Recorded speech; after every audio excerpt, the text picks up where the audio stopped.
Volvemos a Outes, onde hai moita tensión entre o cura e moitos veciños. Antonio Mosquera, este párroco negouse a oficiar un funeral porque era pola tarde e, segundín, pillaron no bar.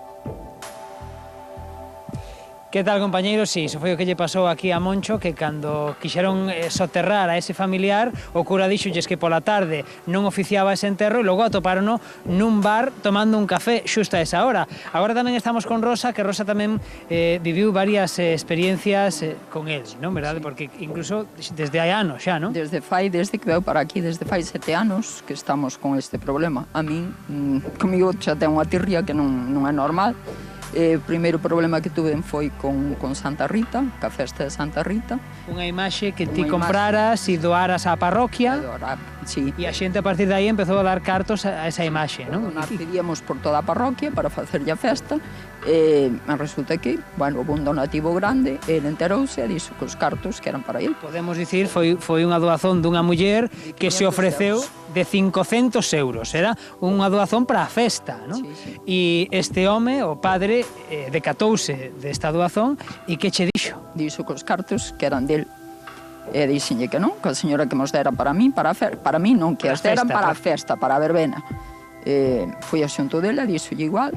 El continuou dicindo por todos os sitios que eu que lle roubara os cartos. El empezou a difundir que ti lle roubaras 500 euros. Sí, que lle pero non che dixera que eses cartos eran para a parroquia ou eran para algo? Non. Dixo que lle roubara os cartos. A pesar de que eran para a festa da xente, non? E máis tarde sacoume as chaves que tiña da capilla, díxome que llas entregara ao día siguiente da festa. E, bueno, díxome que llas levara á iglesia parroquial. Incluso con Rosa chegou a mobilizar moitos veciños de varias parroquias. Da parroquia, pero de distintas aldeas, fomos ao arzobispado, fomos 15. Chegamos ali, o arzobispo recibeunos, pero todo se quedou en nada, porque comentamos o que pasara, recollemos as firmas, volvemos a pedir outra vez audiencia con el, e non nos deron. Non nos concederon máis entrevistas co arzobispo. Ti tamén, Moncho, chegaches a mandarlle unha carta ao arcebispado, non? Sí, eu xa mañán me puxen a través do mail, me mandei ao arzobispo e mandei ao arzobispo, mandei ao vicario, que foi o que lle mandou o WhatsApp ao curra Pablo Codenoia dicindo que non nos podía acompañar e que non nos acompañaran, que non viñamos aquí para nada. Tamén yo mandei a conferencia episcopal para que estén enterados e intentei moverlo por todos os lados. Espero ter unha resposta e que veñan a dar a cara, porque isto xa está... Bueno, cada vez que falas con unha persoa, e ora tú creo que levas por aquí o día e podestes falar con máis xente, a xente corabora o que estamos dicindo, que non queren dar a cara... A pesar de que sentimos que hai moito medo, Teñen medo a represalia que ven detrás.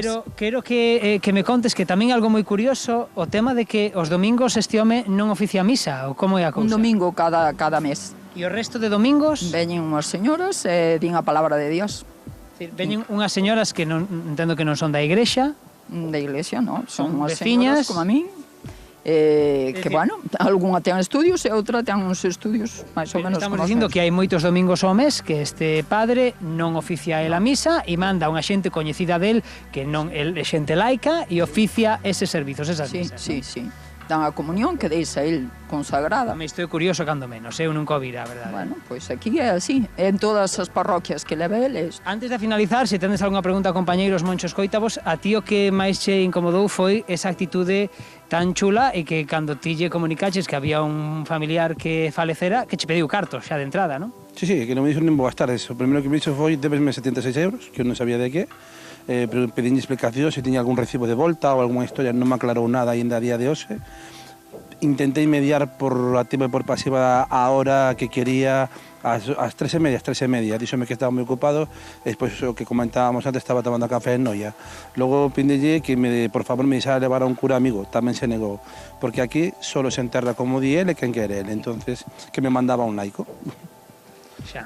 Compañeiros, creo que quedamos en tempo, non sei se tendes algunha pregunta, e se non, deixámola aquí, esperemos que todo isto se solucione, porque ao final, aínda que están estes dous aquí, hai máis xente que non quere dar a cara por represalias que pensan que van a ter. Tamén temos que dicir a estes veciños que hai xente a favor tamén que se puxo en contacto co programa. En todo caso, eu creo que imos de trasladar estas preguntas ao noso experto nestes casos, que é o padre Patiño, que nos visita mañá, no que anda aí.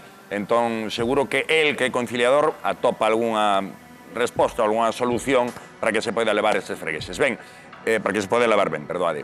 Xa estamos na mesa a leretar con Ricardo Saavedra, que votou por Galiano